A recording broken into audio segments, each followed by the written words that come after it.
Lost in my own dreamland, God came to me and presented me with a mission. He handed me a sword and said, "Do you know what I've handed you?" And I said, "Indeed I do." And he said, "Do you know why I've handed it to you?" I said, "I don't know why, but I'll give it a try and destroy the lies that have overrun our lives." So he left me to make a difference, but I knew he meant something different. So when the opportunity came to use my sword in an act of vengeance, I said no. And at that moment, God descended from the skies, and I could have ended night with the light that twinkled from his eyes. He said, "A true man knows when and how to use his sword, but a poet knows when to say no and fight with his words." So now instead of choosing to chew up my enemies and spit them on the curb, I'll chew up their ignorance and spit out a sculpture of nouns and verbs, and I'll make my words remembered until the end of time, and I'll plant seeds of knowledge within barren fields of minds. I'll be a poet. I'll end the retroactivism, nationalism without a hint of rationalism. I'll end the violence, all the ridiculous sensationalism with my words and not my fists. For the pen is mightier than the sword can ever be. A sword hits the surface, but the pen digs in deeper than you can see.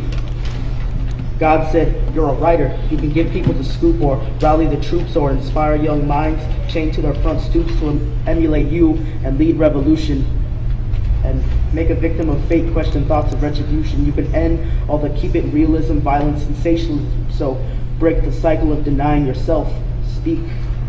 Speak from my heaven and lead from my hell. Spin your circles counterclockwise. Find your mantra through other people's eyes."